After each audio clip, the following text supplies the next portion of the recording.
Hello. Hope everyone is doing well. My name is Deb. I'm one of the co-founders of La Nueva Link, a community to connect Latinx creatives and professionals. We're actively carving out space through these types of events to push perspectives and share wisdom so we can all rise up and take it to the next level. For those who want to get to know more about what we're doing, follow us at La Nueva Link and visit lanuevalink.com to join us.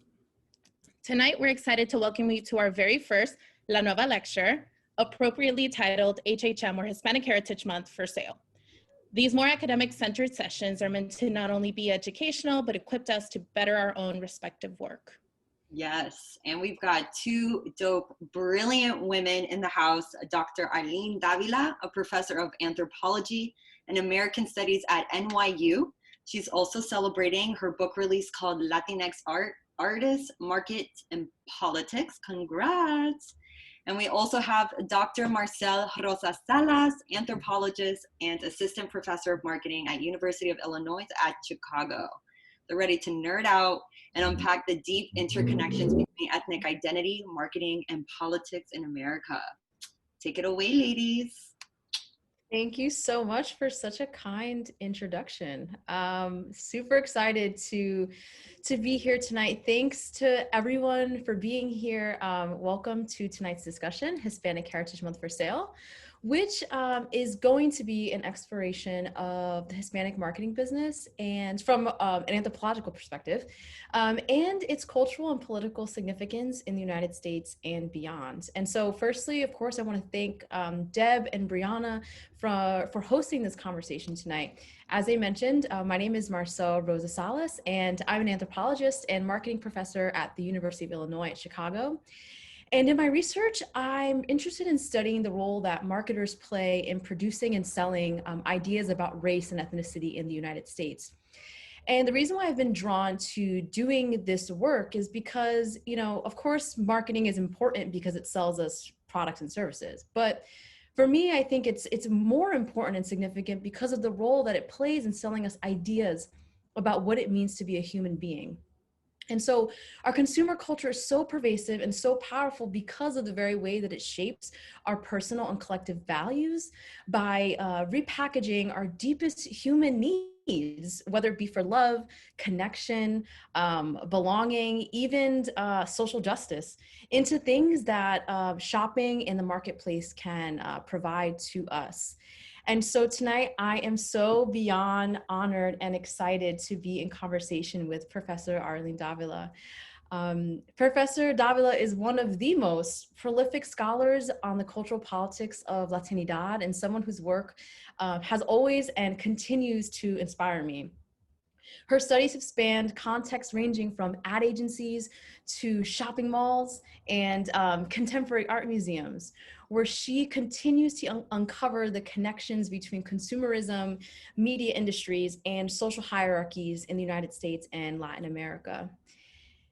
And so we're here today to talk about Hispanic Heritage Month, which now is being, renamed Latinx Heritage Month for ways we can unpack as we talk today. But this month actually began as a week. It was called National Hispanic Heritage Week, and it started in 1968. And at the time, President Lyndon Johnson issued this proclamation for the week and encouraged Americans to, quote, observe such week with appropriate ceremonies and activities.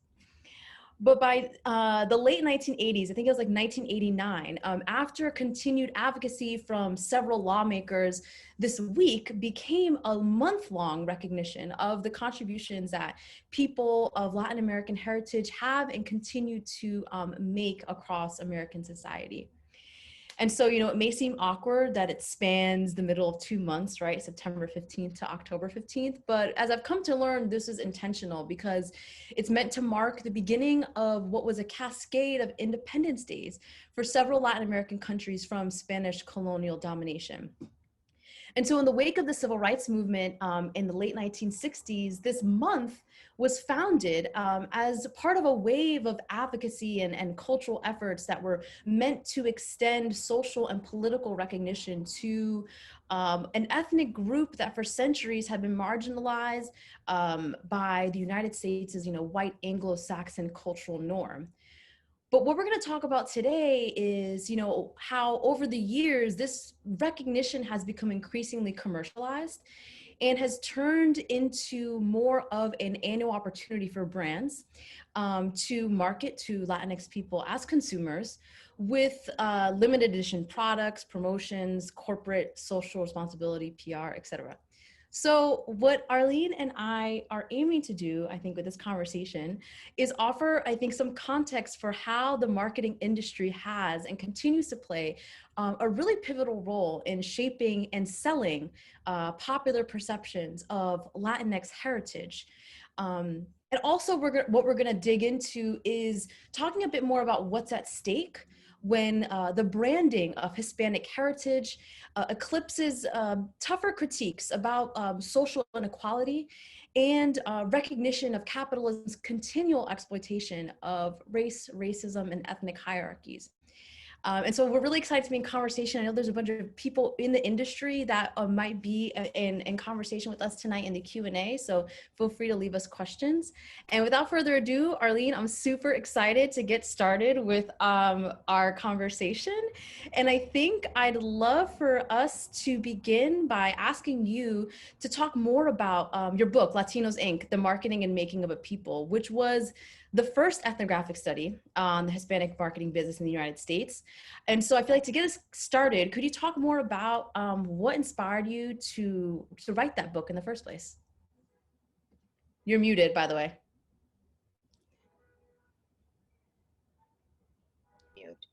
Before I start, I want to thank the organizers. It's so wonderful to know that there is a community of creatives, many of them in the marketing and advertising industry, which is what I believe La Nueva Link is about. So kudos to everybody who's making community and uplifting their work.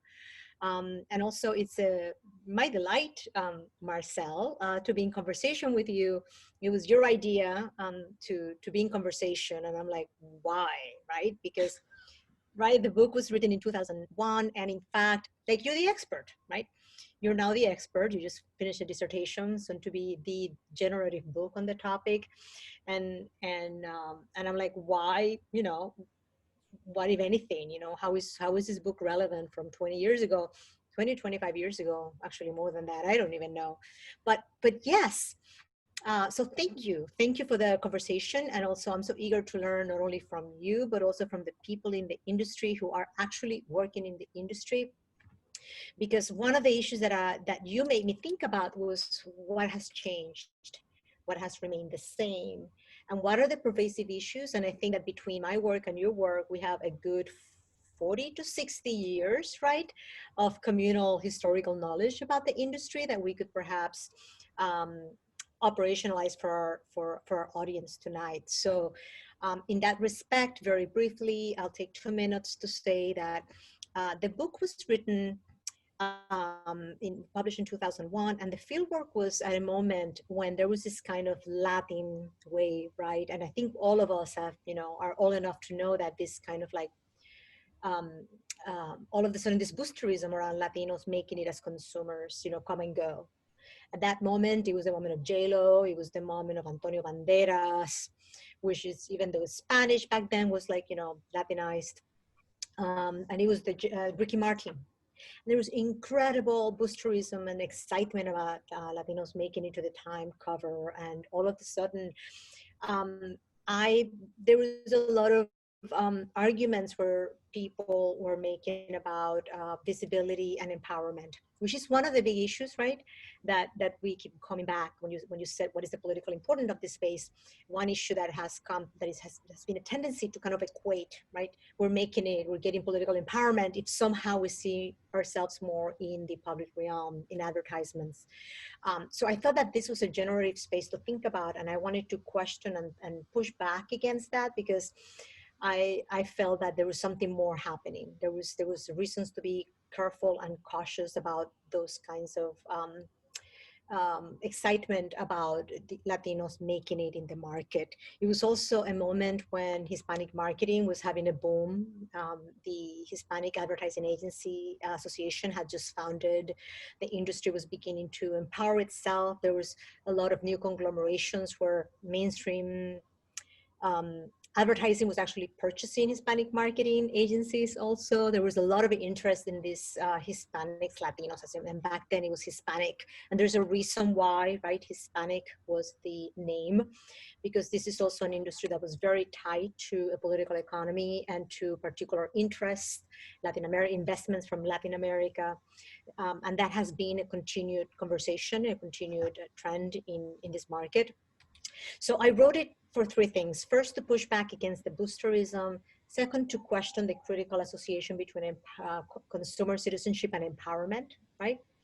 And thirdly, I wanted to explore a little bit more about the political economy of the industry, because a lot of the conversation around Latinidad back then revolved around representations, right? That looked at the representations of Latinos around good or bad negatives, stereotypes, right? And, you know, a whole literature on cultural studies analyzing the extent to which the representations of Latinos, right, and whether they were good or bad. I mean, that conversation, this Hispanic marketing has always presented itself as kind of correcting images of Latinos.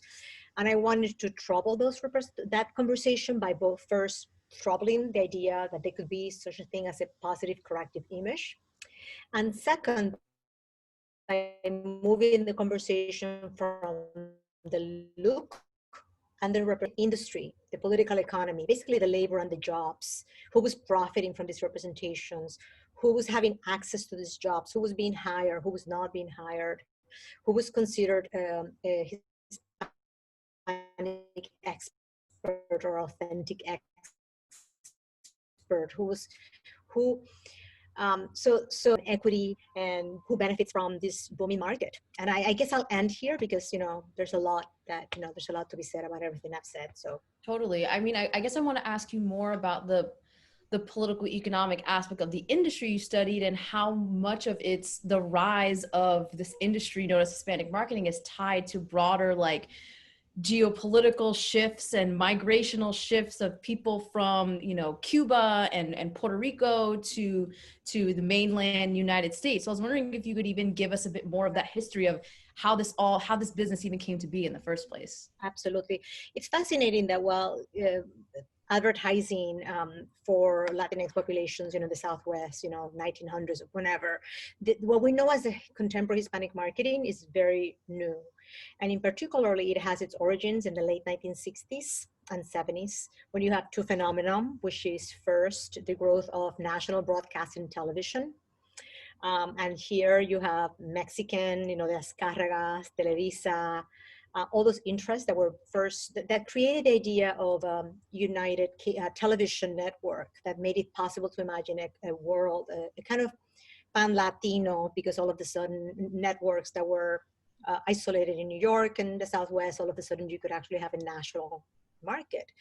And of course, Mexican entrepreneurs and media conglomerates were very much in the conversation, which is one of the reasons why till today we have so much Mexican imported programming, right? Because of the Mexican interest in that involving. And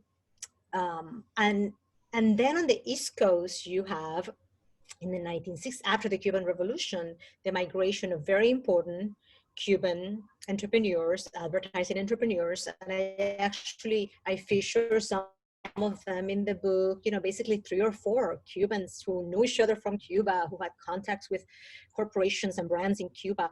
Cuba in the 1950s was very important because it was a lot of the transnational advertising agencies already had headquarters there. So already a lot of the Cuban creatives had jobs in this conglomerate. So after the revolution, many of them came to New York City, but they had experience with brands, had experience in contacts with corporate America. So many of them came to New York. And so it's fascinating to see both the political economy of international, you know, the commercial interest of both elites and also, you know, white educated elites that had a particular idea to profit from the US market, but also the politics of a moment that opened up for those kind of investments to to have a space, because if you remember 1960s and 70s, you have civil rights, and all of a sudden people were up in arms. There was boycotts, the brand boycotts. People wanted to see themselves represented. People wanted better representations of themselves. And this was an issue of equity and civil rights, not only with Latinos, but, with, Blacks to start, because,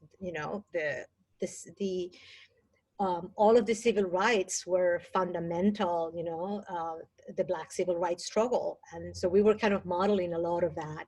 And here is very important to think about also the Black market as a creation, and that has its history too, that all of a sudden you have this kind of ethnic marketing as a space, and all of a sudden, and which I think is fascinating in the book, to highlight the transnational interests that kind of benefited from the idea of ethnic equity and racial equity that was fought by African Americans primarily. So it's a convoluted story, but all of this is simply to say that in the history of this industry is one where Latin American interest, elites, corporations, investments has always figured very prominently. And that's why this idea of Hispanic as an ethnic market needs to be pushed against, because it's better seen as a global transnational industry. It was always from the beginning, and it continues to be so, right? This is not the same with the African American market, which was very much an ethnic African American market, right? And African American stakeholders. In the context of the Hispanic market, it was always a very much Latin American space, and it was fueled by the fact that the networks were Hispanic or Spanish language networks, and they necessitated, right, the kind of Hispanic Spanish dominant world. And of course, this was a world that was conceived as hemispherically, right?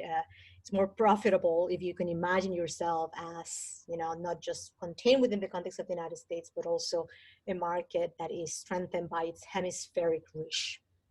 Definitely. I think I'm always fascinated to recount that history about how much, migration and broader political trends can have like internationally can have such an impact on what goes on in the United States, especially with this idea of Hispanic as an ethnic category that, in my own life, I, take for granted as, something that, has always existed, because I feel like it's been just a category that's been ascribed to me by the state. And I've come to understand myself through it for as long as I can remember. But learning through your work and also through the work of Christina Mora about how new this idea of the U.S. Hispanic is, even on government documents like the US Census, and by new I mean 1980, and how the story of the invention of this category is so closely tied to marketing interests, to me is a really fascinating story. In Making Hispanics, there's a book that perhaps many of you in this webinar tonight have encountered, or if you haven't, I encourage you to also read it in addition to Arlene's book, Latinos Inc. They go so well together. But in this book, she talks about how the Hispanic category that we know of it today in the United States was actually created through these really dynamic collaborations between Puerto Rican and Chicana activist organizations and Unificación, mobilizing and converging kind of similar interests in wanting to create a national category to consolidate a people who are, not quite white, for the Puerto Rican and Chicana activists, similarly, again, motivated by, the political gains of the civil rights movement. They were super interested in creating data that was more reflective of the particular experiences of, how Mexicans and Puerto Ricans were racialized, because at the time in the 1960s, Mexicans and Puerto Ricans were still classified as white. But a lot of these activist groups, reasoned that being classified as white did not, accurately reflect the social experiences that these groups had. So on one end, you had the activist desires to create more accurate data and therefore get more resources to, Puerto Ricans and Mexicans. But you also, as you talked about, we have the emergence of Spanish language media, in particular television. And sin, Univision was called Sin at the time, and they wanted to, and you write about this too, they wanted to start pitching themselves to advertisers as a national network. But because we have a media industry and an advertising industry that, and I've written about this, that is so rooted in a politics of racial segregation and an idea that the average American is a white American, advertisers were not like willing to kind of give Univision the time of day, or they needed more data. And so again, it's this like need to create a consolidated image of a population where we see activist aims and commercial aims converge to create, to advocate to the federal government for the creation of a US Hispanic census category on the 1980 census. And so to me, that history about how much our commercial culture has been such an integral part of not only crafting this idea that there is a cohesive Hispanic culture, you know, rooted in these, I guess, seemingly ambiguous ideas like family, right? Like religiosity, hard work, right? All these things. The thing is that, you know, I wanna perhaps correct that it's not marketers' ideas, and that perhaps is one of the problems. It's actually, I would say, Univision and Telemundo and Spanish language television, period. Right. Because throughout the 70s and 80s, right, you didn't have any research. You had what Univision put out there was like the law of the land. And I see there's one question already, a young Christian Arongo, who's highlighting, you know, the issue of like the new generations of the Latinx born United States or the English. We had the same debates 20, 30 years ago, right? That, you know, you have this, you know, elites that wanted to hold on to of an authentic market that could justify to corporate America that you needed to advertise, because that's what language provided, right? Language provided the biggest tool to say, oh, this is a segmented market that if you don't advertise to them in Spanish, in our networks, with our advertising agencies, you're gonna miss out. Exactly. If you have decades of this kind of consolidation, of this kind of exotification, where you had you know, a creation of a market, right, that has not only these particular conventions, you know, the Latin look, the Walter Cronkite Spanish that I talk about, this kind of like, you know, accent, you know, especially this terrible Latin look, right? That, you know, you didn't have Black Latinx, you didn't have Indigenous Latinx, you had this kind of like, you know, light skin look that became kind of canonized, you know. And I remember interviewing, I was rereading the book because you made me go back to my book from 20 years ago.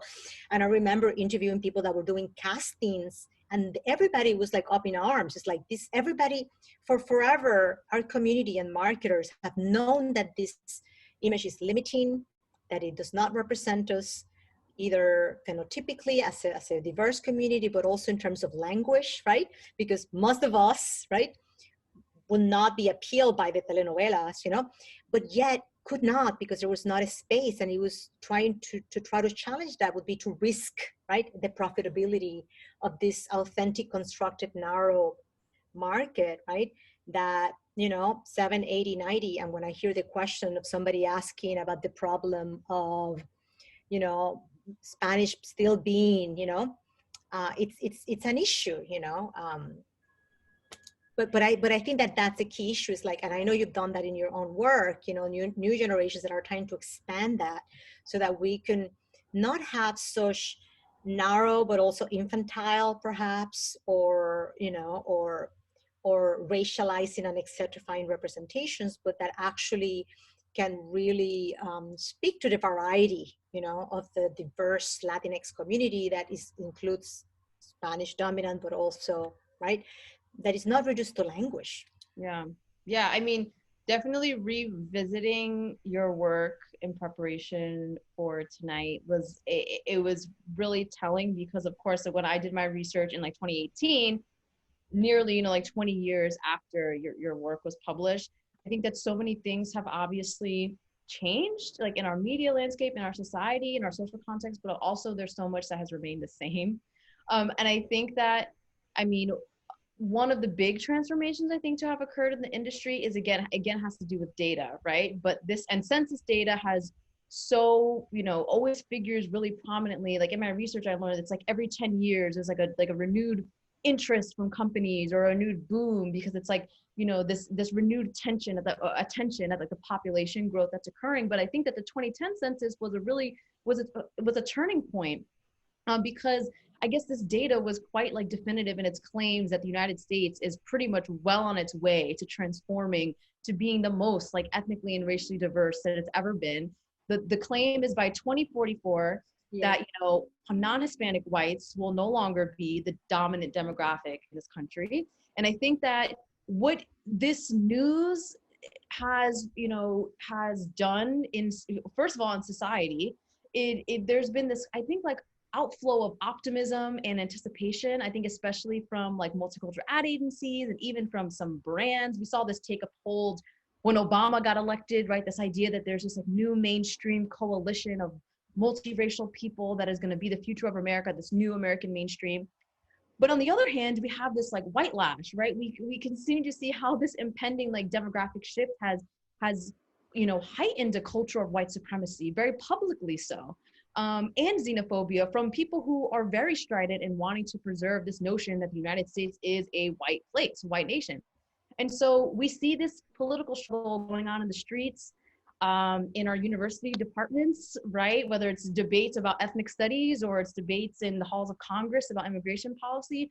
But what I found in my research is that a lot of these debates are going on in the marketing and advertising business too, about what will it mean for brands and advertising agencies to have to represent a new American mainstream within a business infrastructure, which I guess we talked about a little bit earlier, that's so based in this racial and ethnic based division of labor that you talk about in your book, between, you know, there's a mainstream general market side of the business and media, and then there's like the multicultural ethnic others. And so you have like nearly a century of business, marketing, advertising, services, business relationships built on this like very American racial paradigm. So now that this, you know, we're on track to a very different vision of what this country is going to look like, what I've been noticing, especially because I feel like when we talk about multicultural advertising in the United States, I think it's pretty synonymous at this point with US Hispanic agencies in terms of where most of the budgets are going and most of the campaigns are going. But you're seeing, I think, a lot of the agencies really working hard to try to rebrand and reposition themselves as not only experts in this like Latinx, you know, ethnic consumer behavior, but also as having the ability to represent, you know, America in the aggregate. But that, of course, that transformation has been challenging and is not, I don't think, coming easily to the industry. But I think in relation to what you wrote about in your book, I think a lot of my interest in wanting to study this industry came from actually doing a Google search about like ethnic and race media jobs. Like literally when I was in college, I was trying to figure out like how to pay my student loans off. And so I just typed ethnic and race media jobs, and this consumer research for report about like the Latina consumer segment came up, and it was saying all this stuff about how we behave and how we act and how we go through Spanish fluidly between, you know, English and Spanish, and how we live in big families. And in that moment, I was trying to do this inventory, like matching up my like subjective life experience. I was like, wait, are they talking about me? Like, I'm not that. Like, and so who is this Latina consumer like constructed and made to serve? And like, I didn't really see myself in this person that was being sold, right? And so that's when I found your book and I picked it up. But I think one of the things that really kind of frustrated me was this emphasis on language at the time, and Spanish language. And as someone of Puerto Rican from Brooklyn, who only knows, you know, Spanish from Selena songs that I like phonetically figured out as a child, right? The Spanish language as this like definitive like ethnic marker of authenticity for me was really frustrating. But I do think, and I'm curious to hear from people who are experts and working in this field right now, like what trends you've noticed. At least one of the things that I've seen is, I think, a bit of a shift towards Hispanic agencies and marketing efforts wanting to promote images of the second and third generation youth, like Latinx new mainstream population. And so we're seeing terms like ambicultural, bicultural, hypercultural is my favorite one, right? That are being used by agencies and brands to kind of just try to describe at least a kind of cultural duality. But still, I think, based on what I believe to be a bit of faulty, almost race science-y analyses of data that claim that a person's ethnicity is like this some kind of surefire predictor about how they behave in the world, which I think we need to, as a society, really think hard about the implications of that. But I would love to hear more about what you think. But, you know, I want to stop you a little bit, because I think that it's interesting to sort of think about all the discourses, right, and the language and the concepts, to think about this new, right, new Latino that, you know, our diversity has always been a problem, right, from the 60s and 70s. And, you know, when I was doing the research from whatever many years ago, people knew that it's like, oh, our diversity, we have to kind of contain it. So you have new ideas and concepts, you know, like terms to think about, you know, segmenting the market in any ways.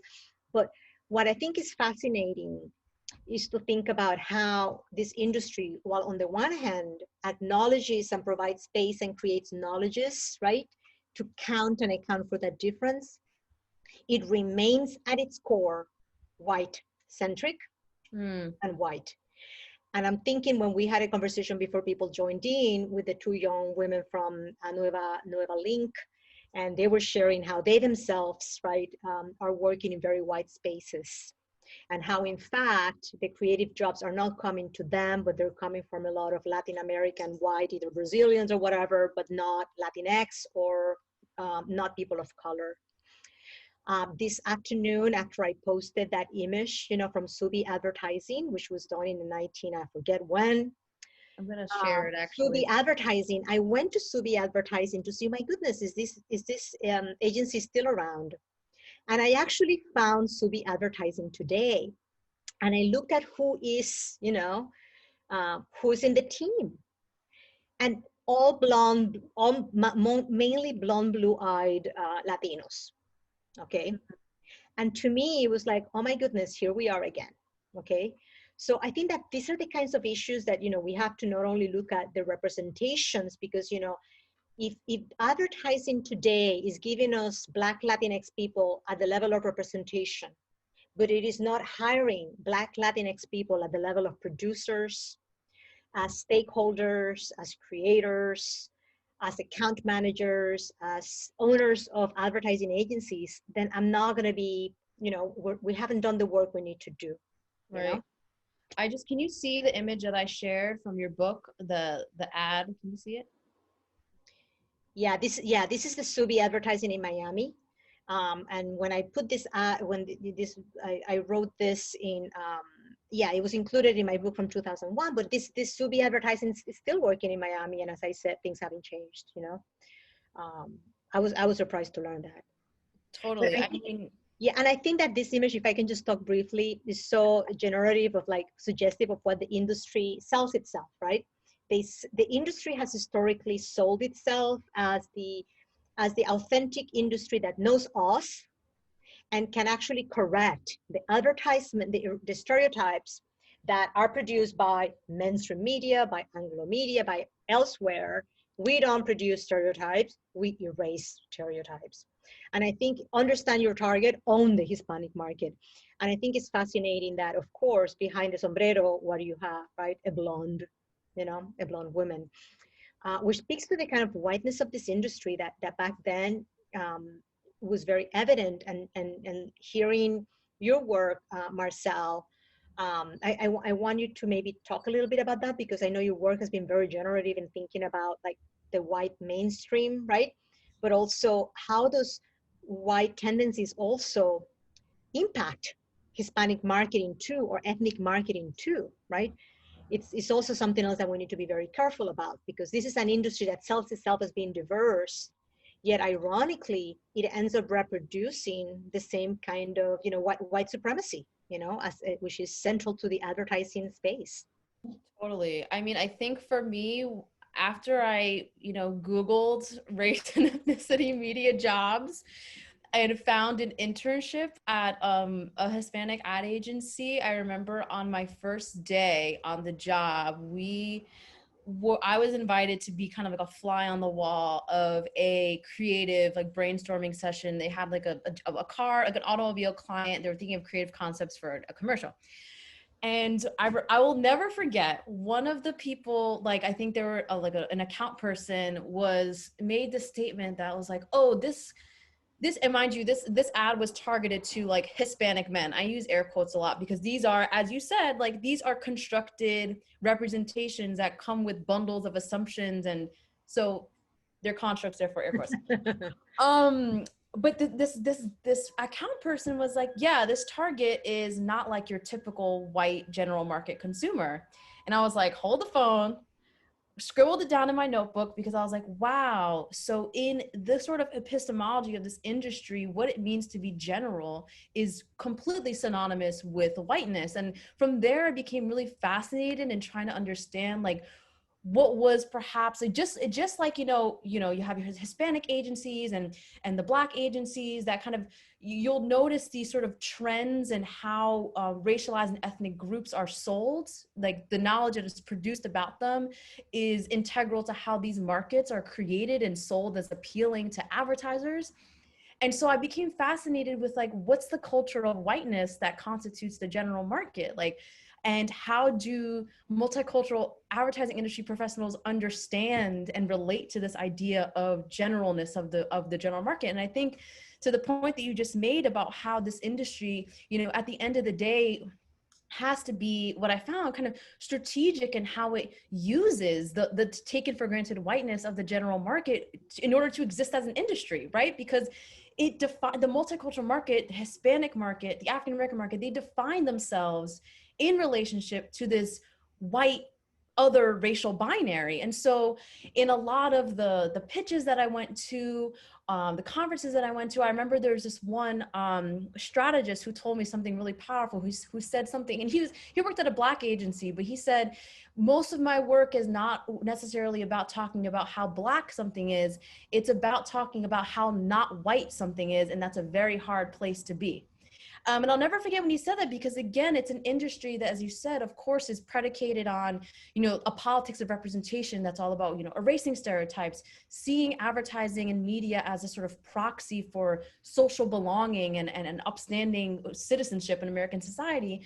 But it has to do that by being complicit in a lot of the more unsavory aspects of our racial social dynamic that see the white general market as this kind of ambiguous anchor almost. It's like this white space that we constantly have to measure ourselves up against, which I mean is kind of a sort of basis of our political structure and system and reasons for a lot of the social inequalities that we experience. But multicultural advertising, especially Hispanic agencies, have to reproduce this binary in order to sell their services as, ethnic experts. And so whiteness is, central to the work, not even peripheral to it. It's absolutely central. Absolutely. So that's all I'll say about that. But I think then another thing that I'll say too about something that I think has changed, because you brought up this point about, and I have, I'm thinking about, and I want to show, Converse did, I'm going to share my screen again. Converse did, so this is like their Latinx Heritage Month, limited edition, like capsule product. And so they created a series of shoes. So we have this Mi Gente shoe here. We have this shoe that is, embroidered with butterflies. This one is supposed to represent the Mirabal sisters from the Dominican Republic. And the copy of the press release, first of all, the copy for the press release for the collection says, and I'll quote, "A capsule that represents the diversity, duality, and vibrancy of Latinx culture." So again, it's harkening back to what I said earlier, like there's this shift in trying to at least pay lip service to this second, third generation Latinx youth that is like straddling, these two cultural worlds, albeit it's still predicated on this binary, which I think is like overly simplistic, but nevertheless. And then we have this idea of feminism and feminist resistance. They say the Mirabal sisters became symbols of feminist resistance, right? And here we have another shoe and some kind of top that is inspired by, you know, the ruffles worn by bomba and plena, like dancers, practitioners of the Afro descended cultural traditions from Puerto Rico, right? So again, hearkening to, you know, Afro Latinx people that, as you've written and as we've talked about, have been totally elided from, I'm gonna stop sharing my screen, from you know, the mainstream Latin look, right? So on the one hand, I think we can definitely, I don't want to say that our consumer culture is a place devoid of joy, is a place devoid of significance for people. I certainly, you know, we're all embedded in consumer capitalism. I get a lot of joy from like collecting Jordan 11s and like nameplate jewelry. For as much as I like critique capitalism, like we're all embedded. And so I want to hem this by saying, you know, there are things that we can say, okay, a company like Nike, for better or worse, is trying to gesture to a more, you know, expansive definition of what Latinidad means. But I think it's also interesting because it's part of, I think, a broader shift in our brand culture that is really absorbing and repackaging political ideas and representations of like political resistance in a way that I think that we can really unpack and think about what the implications are of our brand culture, totally absorbing the tools and the representations that could be used to really question some of the more problematic parts of this economic and cultural system that we find ourselves. Yeah. I mean, I have to say, I love the shoes. I don't like They're cute. but you know, I think that that's kind of like what consumer culture is about always. You know, it's embedded in hegemonic flows of, you know, cooptation, transformation, right? Because and it's the way in which popular culture is refueled, right? Refuels itself by constantly going to that which is edgy, new, resistant. That's the way, right, popular culture operates. So I see this as an instance of, you know, many other instances, right? Well, maybe in the past it was when advertisers were highlighting, you know, different, you know, diversities, you know, or music, or using reggaeton for the first time, or so, you know, that there's a history there, and we need to like look at it in the kind of larger historical thing. However, when I look at that example, my concern is very different. My concern is, you know, that's going to happen. I want to know who designed the shoe, whether they get paid. Is that a Latinx designer? Was that a, you know, or is the shoe only look Latinx and because it was done in this kind of symbolic sign without real structural and you know, because that's the conversations we need to have. And I see somebody in the question is asking, how do we as Latinx marketers avoid the fetishization of I think that at the level of representation, you know, we're always going to have this kind of double-edged, because no representation is, you know, there's no guarantees, right? No representation is ever free of politics, and no representation will always be exempt, you know, like innocent. No representation can ever be innocent, because we live in a racialized world. And as long as we live in a racist world, representations will be seen through those angles. And then we could always, that's why I'm very critical of the idea of positive images that don't end up reinforcing negative images at the same time. But so I'm more concerned, instead of the battle in the images, that battle in the economy, and ensuring that you know, that we are not just consumers, you know, that Latinx peoples are not only seen as consumers, but that we begin to, you know, to design those products, to ensure that we get the credit, that is just not the incorporation of mi gente as this kind of like cooptation of popular culture. But I want to make sure that we are profiting and we're stakeholders, and that we are in charge of our representations and of the cultural industries that are making so much money from us. Totally. Right? That's really what the conversations I would like to have. Right, because I think another like representation that I think is important to, I guess, like undo ourselves from, that it has become politicized, is this idea of buying power.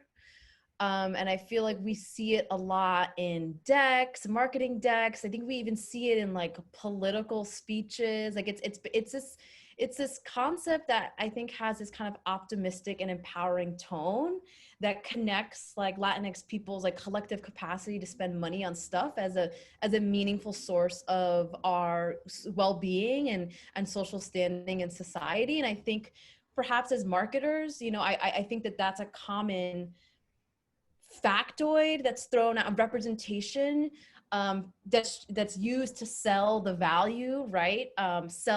Close the deal, sell the value. But I think that's an example of a fetishization that I think maybe we can take a step back and consider what it conceals and how it can actually be a form of misleading marketing, right? Because if you think about, if we unpack the idea of buying power, and there's this really cool scholar named Jared Ball. I mean, Arlene, you've written about this. There's this guy named Jared Ball who's recently wrote a book about the concept of buying power as it relates to African-American marketing.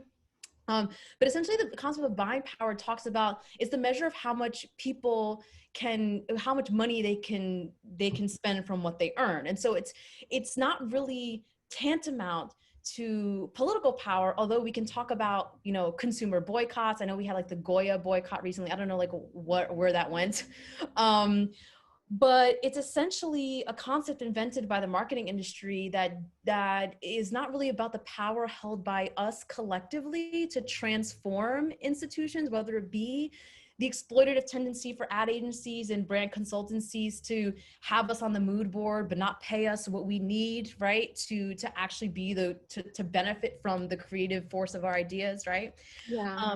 So the concept of buying power is something that I think moving forward we need to, it's a naturalized thing, but I think it's something that needs to be pushed back upon and questioned, because you know, it goes back to what you said earlier, and maybe about why should we care about this conversation, right? And I think the key element here is that all of these ideas and discourses shape ideas and identities and public discourse, and marketing is a super powerful discourse. And particularly when you think about populations like Latinx, who, you know, you don't have many figures, you know, politicians, people in the public realm, right, advocating and visibility, marketing becomes, you know, fills a huge void. And one of the things I found when I was doing my research was how much a lot of what Univision was doing, particularly in terms of the, you know, a lot of they were shaping conversations around think tanks. They were promoting and funding a lot of a range of other spaces where ideas of Latinos, right, the whole debate around middle classes, all of that, oftentimes corporate sponsors and marketers are behind fueling a particular idea of middle class or mobility. And it goes back to this issue of marketing power and this idea, right, that is so tied to that we always have to push back against because of the politics that it naturalizes. Politics of worthiness, that human beings need to prove how valuable and how worthy we are based on how much we can spend. Right. So we have to always reject that, because this idea, right? I remember years ago, I went to speak to, I think in Arizona, to a group of students. And I remember the students were organized as the Hispanic marketing thing. And they were talking to me and they were like talking about, like, proudly, right, how Hispanics are this and that, and how valuable we are because of our consumer power. And I stopped them. I stopped them in their tracks. And I said, we are valuable because we're human beings. Right. Punto. You know, the students looked at me with like this wide eye. I never forget that. And, you know, I didn't plan. It just came so automatic because I saw them repeating that spin with no, you know, self-awareness, right? Of how diminishing it was, right?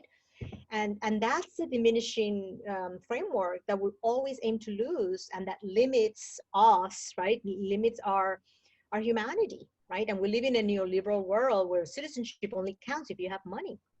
So anyways, we can go say more about that. Right. And the business case of diversity only, you know, hiring more people of color or having more advertising representation, whatever, is only valid if a company can prove a valid business case. So again, it's like this trickle down economics culture where like what's assumed to be good for business is good for humanity, which we know the state of our planet, like the state of healthcare, job security, economic justice, I'm going to share one example. I don't know how many of you saw the Bloomberg report that said Hispanic Americans had the highest raise in income than any other group, right? This was circulated in the news. And when you read that, it's like, oh my God. By the way, this is why my next book after Latinos Inc. was called Latino Spin, because I wanted to tease apart all this kind of marketing and profitable discourses that are naturalized. But when you look at the news that was circulated today, just yesterday by Bloomberg, and I put it in my Twitter thing, when you look at it, you see that no, you read this and you think, oh, well, Hispanic Americans are middle class. No, we're still lagging behind, whites, of course. But also the article attributes the gain to the fact that you have the end of mass migration. In other words, right, Hispanics are doing better because these pesky immigrants are no longer putting our statistics down. And then you could see how middle-class Latinos are rising to the top in numbers. When you think about the incredible xenophobic anti-immigrant rhetoric that was naturalized in this all news package of boosterism of Hispanic American income, right? You realize why we always have to stop in our tracks and never buy into these celebratory things that, first of all, isolate any kind of income or any kind of statistics from the powerful groups from society, right? That underplay white supremacy and that oftentimes pit groups of Latinx against each other, right? Definitely. And that's a big problem. And I think too, one of like the implications of like increased representation and like something I think is a sort of a new frontier thing to be on the lookout is obviously like digital advertising, right? And like how that whole system is completely transformed, like not only how we experience advertising on a day-to-day basis, but how ads are bought and sold. And I think that the data piece, you're speaking about how, immigrants and the sort of xenophobic rhetoric continues to be even, woven into these celebrations of like a new mainstream, like Latinx middle class, right? What I noticed in my research is like, there's this drive to get, people of color like better represented in the digital advertising economy, right? Because data companies now have the ability to target us with ads based on these like algorithmic inferences on our behavior. And this is kind of, I think, challenged a bit Hispanic ad agencies, because for so long, the business has been hinged on this connection between like your ethnic demographics as like the defining predictor of your behavior. But now you have Amazon and Facebook that can know so much more about you and your behavior that it kind of calls into question a bit like these traditional like categories and buckets that audiences are created from.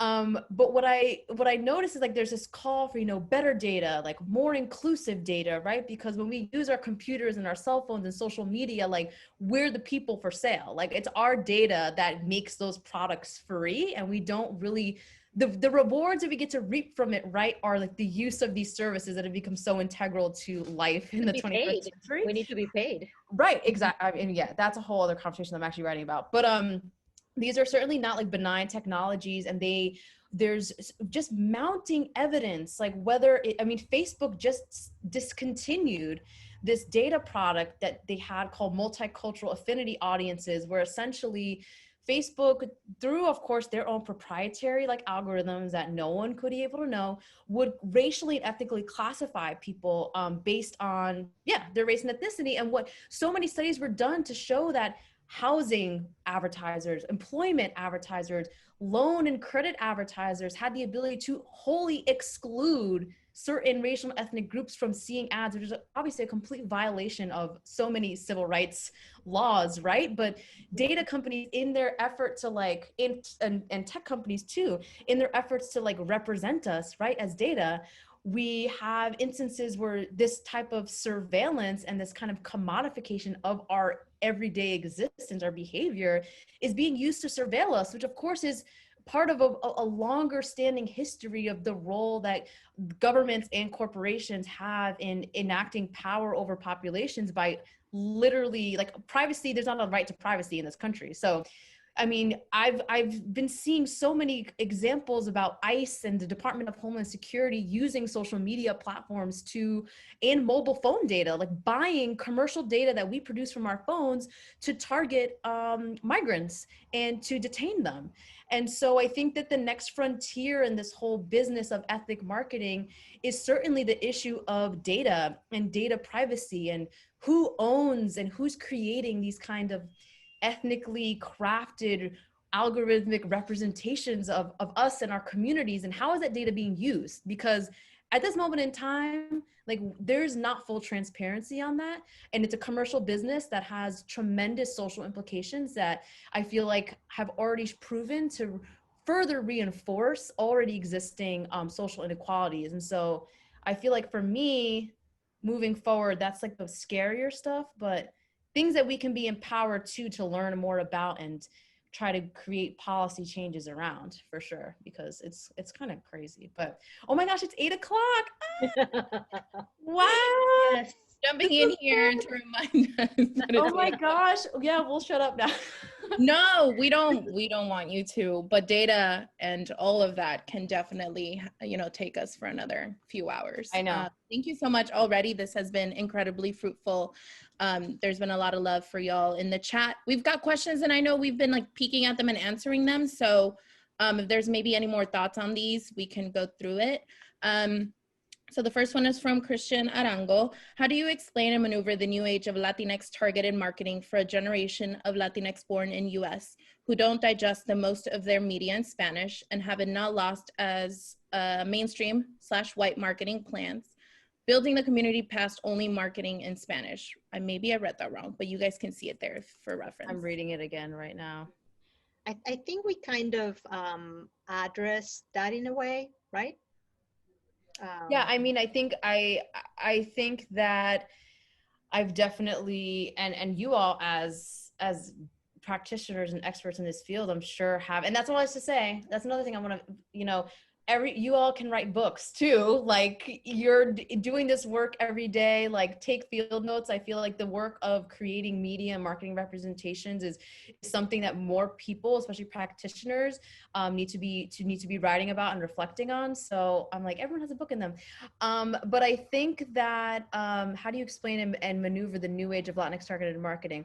I mean, I think the question for you all to observe is like, how are brands sort of reframing their ask of their agencies, and what are the kind of new jargon, new terminology, new assumptions that are being made about our communities that perhaps you do feel empowered to address in these, encounters, perhaps you don't. I know there's like certainly unequal power dynamics, especially in client services oriented business, that restricts the things that you can say and can do. But I think there's also tremendous power in you being in these spaces to be able to lend insight into some of the industry lore that continues to circulate, the industry stereotypes.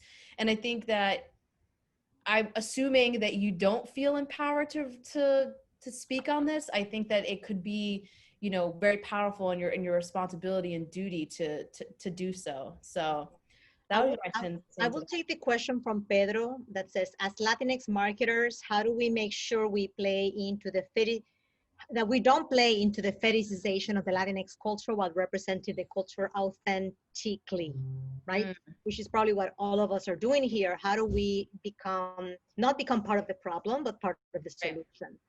And so this is where I put my older woman hat and say what I said earlier again, which is, it may be fruitless in a way to try to come up with the best representation, right? Because I think that's futile, right? Because no representation, is exempt from problems, right? Because, as long as we live in the society we live, unless we change society, we're always going to have representations that are limited. However, that doesn't mean we're powerless. And I really urge everybody to push against, right, formulas, to try to really cast diverse, Latinx, racially diverse in particular. But more importantly, to uplift each other and ensure that you hire each other, that you create networks of support, and that's great that on Nueva Link you guys are doing that in this community to ensure that you hire each other, and that you recommend each other, and that you as an industry, right? So because it would be amazing, Latinx people are 18% of this country, and in cities like New York, I don't know what is the percentage, like 40% or something even more, right? Something big. So all advertising agencies need to look like, like New York City looks like, right? That's really what we're striving for. We're striving for having marketing, all industries, corporate America to look as diverse as our society is. And if we achieve this, right, then we don't have to worry about falling into fetishization, because we would be doing representation so intuitively and so often. There'll be so many representations that, that's not even an issue, because there's always going to be a different representation and room for us to explore the diversity of our community, as opposed to now when we have to, like, oh my God, worry about the one time we get to represent. What do we do? What's the formula? There's no formula. And the only way to challenge is to really create diverse spaces where we do not have to even ask the question, Pedro, right? Because it will just be, what we do normally. Natural. And I think also like the idea of cultural authenticity maybe is something that we can question and not take for granted as something that essentially exists. I mean, it may sound like kind of meta and philosophical, but there's this philosopher named Kwame Anthony Appiah who has this quote that I love that says that it has to be argued, not assumed, that people of a certain racial and ethnic background like automatically share a culture. Because for me, I love to see that like we're infinite, like the possibilities of what we can do and how we express ourselves are not, of course, our ethnicity and our racial background and our genders and all these things are part of what shape us. But especially in the marketing sphere, it can tend to reproduce this idea that that's all we are. And it's also like this reliable predictor of who we are. And in the process, I think really hems in the infinite possibilities that create that connect us, but also individuate us. And so the idea of authenticity, maybe we have to think about and say, what do we mean when we say that? Like, are there certain, authentic markers that come to mind that maybe brands or agencies are trying to move forward, that maybe we can say, hey, like, let's think more expansively about this. Absolutely. So which is a great transition to the last question for tonight. Yes. A very relevant topic to this week. How is J Balvin's current collab with McDonald's is viewed in long term? Is his collab with a brand that is notoriously toxic to society going to water down his brand as an artist? Is this considered a champion for the culture, or is it an influencer form, Latinx culture, that's just being utilized for its coolness to help McDonald's sales and brand perspective? And what to expect in the future as a Latinx culture gets more and more acknowledged in the mainstream? I mean, I could definitely like answer part of this question. And I mean, I think McDonald's marketing team has been very explicit in like the marketing press around this collaboration, that they are using this influencer of Latinx culture for his coolness to help McDonald's. Like, I think that their CMO and whoever they've actually explicitly stated that. But I think, fast food, McDonald's in particular, is a pioneer in racially targeted marketing. And I think, if we think about the history of who are some of the first brands to actually institutionalize racially and ethnically targeted marketing as part of their internal marketing structure, the first was Pepsi, which was a sugary drink that's not good for you.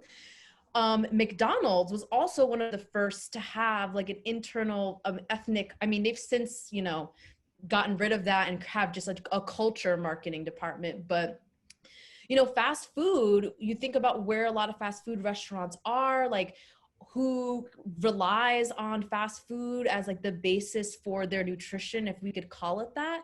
One could argue that it is a form of like predatory marketing on our communities, because they do spend, there's a University of Connecticut does a study every year about fast food and sugary beverage marketers that are targeting Latinx and African American youth on TV and on the internet. And what they find is year after year, Pepsi, Coca-Cola, McDonald's are some of the biggest spenders pushing foods that we know are terrible for us and only amplify health disparities that are so tied to racism and class-based segregation and who gets access to healthy foods and where we live and the like. So I think it is, you know, a notoriously toxic to society, and McDonald's has been very forthright and very strident in making that connection, and kind of in an unapologetic way. So yeah, I will take the last part of the question. That's where Juan asked what to expect in the future as Latinx culture gets more and more acknowledged and mainstreamed. And here I will put again my old lady hat and say, we've been down this road before where we have the same question, right? Expecting that there will be an increased recognition and acknowledgement of Latinx culture in the mainstream, right? That the question takes for granted that we are in a process of greater incorporation and greater acknowledgement and mainstreaming.